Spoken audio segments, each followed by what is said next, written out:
লেখক আমাকে স্মরণ করে দিচ্ছেন যে সময় কম, 26 তারিখ এটার মূল্যায়ন সভা আছে, ওখানে বিস্তারিত বলবো। মামুন সাহেবের রাজনীতি, সমাজনীতি, ব্যবসা এবং সাহিত্য চর্চা সমভাবে সফলতা কামনা করে আমার কথা শেষ করতে। আল্লাহ হাফেজ। বাংলাদেশ জিন্দাবাদ। ধন্যবাদ। পৃথিবীতে যাহা কিছু কল্যাণ কর থেকে তার সাজিয়েছে নারী, একজন আলোকিত সহধর্মিনী, যিনি শুধু তার সহধর্মিনী হিসেবে আলোচিত না, একজন শিক্ষাবিদ। কারণ নজরুল একাডেমি যিনি ভারপ্রাপ্ত অধ্যক্ষ এবং লেখকের সহধর্মিনী আমাদের কামরুন্নাহার লুনা, এখন আজকে তিনি মোড়ক উন্মোচন করবেন এবং তাকে এই সম্মান, বিরল সম্মান দেওয়ার জন্য আমি লেখককে আমি ব্যক্তিগতভাবে ধন্যবাদ এবং কৃতজ্ঞতা জানাচ্ছি। আমি তার প্রতি সত্যি তার এই দৃষ্টান্ত একটি নদীর সৃষ্টি হয়েছে। আমি এখন সরাসরি কামরুন্নাহার লুনার কাছে চলে যাচ্ছি। তিনি একটি কবিতা বলবেন এবং তার ছোট্ট করে কথা বলবেন। আসসালামু আলাইকুম। সর্বপ্রথম উপস্থাপক আমাকে প্রশ্ন করেছিল যে আব্দুল্লাহ মামুন তার স্ত্রীর কাছে চিঠি লিখে কিনা। আসলে চিঠি লিখে, প্রায় চিঠি লিখে, যেহেতু লেখার অভ্যাসটা হয়ে গেছে, কিন্তু তার প্রথম কাব্যগ্রন্থ চিঠিটা আমার। এখানে গোটা মানুষের জন্য চিঠি লিখেছে, গোটা অনেক সুন্দর সুন্দর কিছু মেসেজ দিয়েছে, যেটা আপনারা পড়লে বুঝতে পারবেন। যেহেতু সময় সীমিত, আমি ছোট্ট একটা কবিতা দিয়ে শেষ করছি।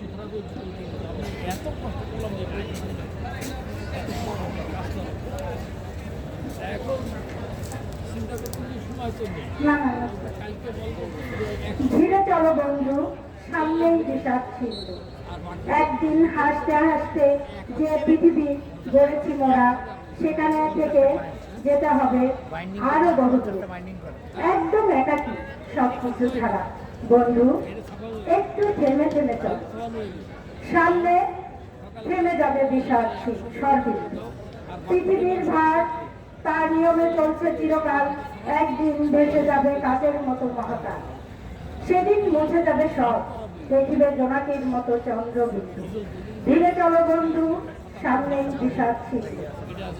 সে হাত রেখেছিলে আমার হাতে, যেভাবে রেখেছিলে সন্ধ্যা রাতে এই প্রেম, এই স্বার্থ, এই দালান কোঠা, সবকিছু বিলীন হয়ে যাবে আজকে তোমার আমার চোখের চাহনি।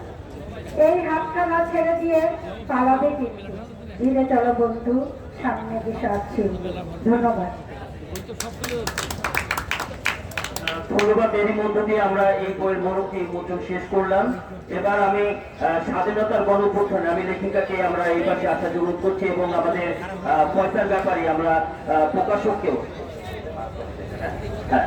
লেখককে আপনি মাঝখানে অভ্যুত্থান। আপনারা জানেন এই 24 জুলাইয়ের অভ্যুত্থানের মধ্য দিয়ে আমরা পেয়েছি নতুন বাংলাদেশ এবং মঞ্চের পিছনে রয়েছে জুলাই গণ অভ্যুত্থান।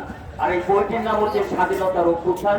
আমরা অসাধারণ একটি বইয়ের মোড়ক এখন উন্মোচন করতে যাচ্ছি, যে বইটি লিখেছেন আসমা সরকার, আর লোকমান প্রকাশনী থেকে এটি প্রকাশ পেয়েছে। আমাদের ফয়সাল ব্যাপারে এটি প্রকাশ করেছেন। আমি প্রকাশককেও ধন্যবাদ জানাচ্ছি এবং লেখককেও আমি কৃতজ্ঞতা জানাচ্ছি। আমি প্রথমে আজকে আমাদের আসমা সরকার, যিনি স্বাধীনতার এই অভ্যুত্থান লিখেছেন, তার প্রেক্ষাপট নিয়ে তিনি তার বক্তব্য তুলে ধরবেন। আমি প্রথমে আমি লেখককে তার কথা বলার জন্য অনুরোধ করছি। আসসালামু আলাইকুম সবাইকে। 24 জুলাইয়ের শুভকামনা। আমরা আজকে এখানে উপস্থিত হয়েছি 2025, কিন্তু আমাদের মূল মন্ত্র হচ্ছে 2024-এর অনুভূতিটা। তো আমার এই যে বইটা, এটা লেখার পিছনে কারণ হলো এই বইয়ের মধ্যে যে মানে আমার যে যারা জীবন দিয়েছে তাদের ছবি, কবিতা এবং তথ্য দেওয়া আছে। আমাদের এই যে প্রজন্মরা একদিন বড়ভাবে জানতে চাইবে যে মুগ্ধ কে ছিল, আবু সাইদ কে ছিল, তারপরে ফাইয়াজ কে ছিল। তারা হয়তো এগুলো হারিয়ে ফেলবে, কিন্তু আমি হারাতে দিচ্ছি না, হারাতে দিব না। আমরা এই বইয়ে সেগুলি সংরক্ষণ করে রেখেছি, একদম আবু সাইদ থেকে শুরু করে যতজন শহীদ হয়েছে, কিভাবে হয়েছে এবং তারা কোন ফ্যামিলির ছিল, কোন গ্রামের ছিল, সব এই বইয়ে থাকবে। আমরা স্বাধীন 71-এ তো হয়েছে। অভ্যুত্থান হয়েছে 2024 সালে, আর সেজন্যই আমার এই বইয়ের নাম স্বাধীনতার অভ্যুত্থান। ধন্যবাদ। আমরা আমাদের যিনি প্রকাশক, আমাদের সেই ফয়সাল ব্যাপারী লোকমান প্রকাশনী থেকে আমরা একটু প্রকাশকের কথা শুনবো। আসসালামু আলাইকুম। জুলাই গণঅভ্যুত্থানের যে ভাইরা শহীদ হয়েছে তাদের ভাইরাটার জন্য এই বইটা সাকিবুল্লাহ লেখক এই বইটা পাবেন, কিন্তু আপনারা এই বইটা আমাদের 278 নম্বর স্টলে লোকমান প্রকাশনীতে গেলে আপনারা সংগ্রহ করতে পারবেন। ধন্যবাদ। আজকে স্বাধীনতার অভ্যুত্থানে আমরা প্রধান অতিথির কথা শুনবো। তার আগে আমি লেখকের ছোট্ট একটি কবিতা আপনাদেরকে একটু শোনাতে চাই, তারপরে প্রধান অতিথির কথার মধ্য দিয়ে আমরা আজকে এই শেষ প্রকাশনা উৎসব শেষ করব। সেই কবিতার শিরোনাম হচ্ছে জাগরণ। ঘুমিয়েছিল শিশুর পিতা, এই শিশুদের অন্তরে সময় মতো বেরিয়ে এলো সিংহবাগের হুঙ্কারে। লেজ গুটিয়ে পালিয়ে গেল ধূর্ত শিয়াল এক দৌড়ে, লাল সবুজের দামাল ছেড়ে এই শিশুদের চোখ জুড়ে। ওরে আমার কিশোর যুবা, জন্ম নিলি এই ঘরে, ধন্য সে ঘর ধন্য সে দেশ, দোয়া করি প্রাণ ভরে। হায়ানাদের ঘৃণা খাবায় দেশটা যে আগে নরবরে, তোদের মতো এমন ছেলের জন্ম হোক সব ঘরে ঘরে। একসাথে সব এগিয়ে গিয়ে নতুন বাংলা নে করে নে, কালো কালো হাতগুলো সব ডান্ডা মেরে গুড়িয়ে দে। আল্লাহ তোদের সাথে আছেন, আছে সবার নেকে দোয়া। এদেশ থেকে মুছিয়ে শকুনদের অসৎ ছোঁয়া। আরো আছে যেমন শহীদ সাহেব সহ অনেকেরই। আমরা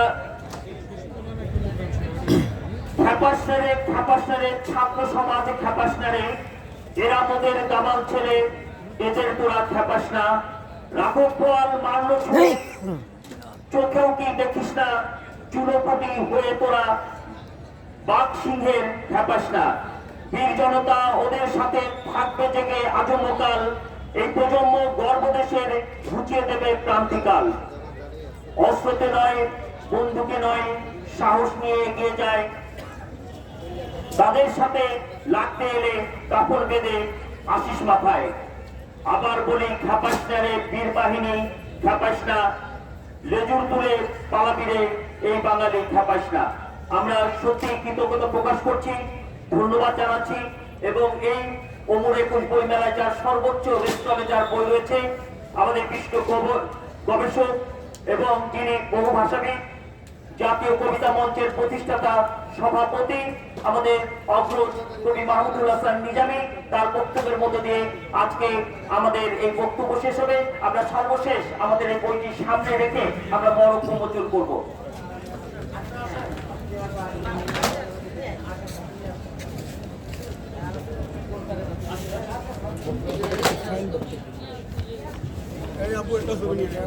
ভাই আমি লাইভ দিতেছি। ভাই অবশ্যই নেব, কেন নেব না? আপনি বলছেন ভিডিও নিব তো না? না ছবির কথা। লেখক আত্মসন্তানের বড় মানুষ। ভিডিও নেব না ছবি নেব? ভিডিও না ছবি? ঠিক আছে, থ্যাংক ইউ। ধন্যবাদ নিশা। দুইটাই নেব। আমি স্বাধীনতা অভ্যুত্থান লোকমান প্রকাশনী থেকে প্রকাশিত চমৎকার কচ্ছপের এই বইটির শুভ উন্মোচন ঘোষণা করছি এবং আমার প্রিয় বোন লেখিকা আসমা সরকারের জন্য দীর্ঘায়ু কামনা করছি। তিনি আমার আবেগের জায়গাগুলোতে হাত দিয়েছেন। আপনারা নিশ্চয় জানেন দিল্লি না ঢাকা, যে কবিতাটা 2011 সালে লেখার কারণে আমি জেল খেটেছিলাম, যে কবিতাটি ছাত্র আন্দোলনের অন্যতম প্রধান স্লোগান ছিল, সেটি আমার হৃদয়ের বাণী ছিল। আজকে তৃতীয় শহীদ সম্ভবত বা চতুর্থ শহীদ ফায়াজকে নিয়ে আমি ফায়াজকে নিয়ে একটা রাত দিয়েছিলাম, তখনই শহীদ হওয়ার পর দিন। কারণ ফায়াজের মায়ের একমাত্র সন্তান কলেজ শিক্ষিকা মা আমাকে খুব তার স্ত্রীটা পরে মর্মাহত করেছিল, বিদ্রোহী করে ফেলছিল। যে ফায়াজকে উঠে এনেছেন, আবু সাইদ মুক্তকে অনেকে তো স্মরণ করেন, কিন্তু ফায়াজকে সবাই স্মরণ করেন না। এই জন্য ফায়াজকে তিনি নিয়ে আসলেন। ফায়াজের এমন মেধাবী একটা ছাত্রকে তিনি আমাদের স্মৃতি পাতায় অমর ইতিহাস করে রেখেছেন। এই জন্য আসমা সরকারের জন্য অনেক শুভকামনা। আমি আসমা সরকারের প্রয়াসকে নিয়ে লেখা কবিতার অংশ পড়ব। ভাষা নেই মা। আসমা সরকার, যিনি স্বাধীনতা অভ্যুত্থান বইটি লিখেছেন, বইটি প্রকাশ করছে লোকমান প্রকাশনী। লোকমান প্রকাশনীর প্রকাশক, মালিক, স্বত্বাধিকারী আমাদের প্রিয় ভাই ফয়সাল জফারি। চমৎকার পত্র। ফয়সাল জফারি প্রত্যেকটি প্রকাশনায় আকর্ষণীয়, কোনো সন্দেহ নেই। আমি শহীদ ফায়াজের নিয়ে লেখা আসমা সরকারের কবিতাটি আংশিক পড়ছি। ভাষা নেই মা, কি বলে দিব সান্ত্বনা, যে বুকে আজ বইছে হাহাকার, যে চোখে বইছে অশ্রুধারা, যে মুখের হাসি হয়েছে বিলীন, যে হৃদয়ে আজ পাগল পাড়া, জানি না সেখানে কিভাবে দেব সান্ত্বনা, তুমি মা। তাই বলে ছেলে তো তোমার একার না, হাজার মায়ের বুকের ভেতর লক্ষ লক্ষ মায়ের অশ্রুপাত, কোটি জনতার ভালোবাসায় সিক্ত তোমার ভায়াত। খুঁজে নাও সেখানে ছেলেকে, যে ছেলেটি ঘুমায় পথের দ্বারে, যে ছেলেটি এতিম অসহায় হয়ে এতিমখানার গালিচায় শুয়ে। খুঁজে নাও সেটা তোমার ভাইয়াতকে। দেখো কত ভাইয়াত তোমার পাশে, কত ভাইয়াত মা বলে ডাকে, সবার মা হয়ে যাও তুমি।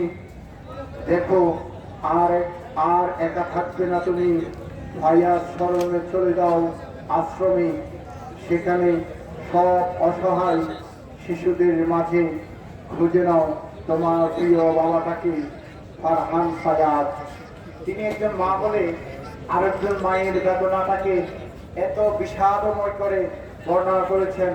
আপনারা জানেন, প্রথম শহীদ আবু সাইদের উপর একটা কবিতা লিখেছিলাম, মানে ডাইনি মায়ের কবলে সদে। ভোট দেওয়ার সাথে সাথে আমার ফেসবুক ফ্রেন্ড গ্রন্থকটি রতন পাল ভদ্রলোক লিখলেন গণদোলায় খাবে। তবে আমি চাইলে ওনার এটা প্রতিশোধ নিতে পারতাম, আমার তো অধিকার আছে, আমি নিয়ে নেই।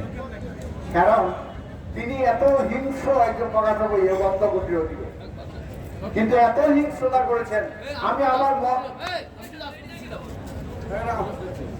আমি আমার বেদনার ভাষাটাকে প্রকাশ করতে পারবে না, ধরা যাবে না, ছোঁয়া যাবে না, বলা যাবে না কথা। রক্ত দিয়ে পেলাম সার এমন স্বাধীনতা, এই তো আমি, এই স্বাধীনতাটা আমি চাইনি। আমার স্বাধীনতা মানে মুক্ত ঘরে সবাই কথা বলবে, মুক্ত স্বরে সবাই অধিকার আদায়ের জন্য রাস্তায় দাঁড়াবে। সেদিন যদি ছাত্রদেরকে হেলিকপ্টারতে গুলি না করে বিরিয়ানি প্যাকেট ফাটাতো, আজকে এরকম ঘটনা না হতে পারতো, আজকে ইতিহাস ভিন্ন হতে পারতো। হিংস্রতা টেনে আনে। আপনি হিংস্রতা দেখিয়েছেন, 32 নম্বর বিলীন হয়েছে। সুতরাং সেই ইতিহাস সবার মনে রাখা উচিত, সবাই ইতিহাস মনে রাখা উচিত। আমি শহীদ আসমা সরকার, আমার প্রিয় বোন, নিশ্চয় আশা করি আমার বয়সে বড় হবেন, বাংলাদেশ সমসাময়িক হবেন। বোনের স্বাধীনতা অভ্যুত্থান বইটি শুভ মরুমন্থন ঘোষণা করে আজকে সমাবেশ এখানে অনুষ্ঠান এখানে শেষ করছি। সবাই ভালো থাকবেন, আল্লাহ হাফেজ। আমাদের মুরব্বী রয়েছে, তার 1 সেকেন্ড একটু কথা।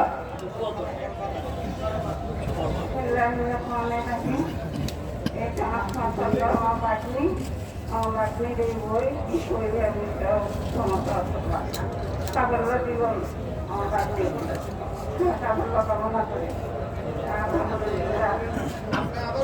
ধন্যবাদ।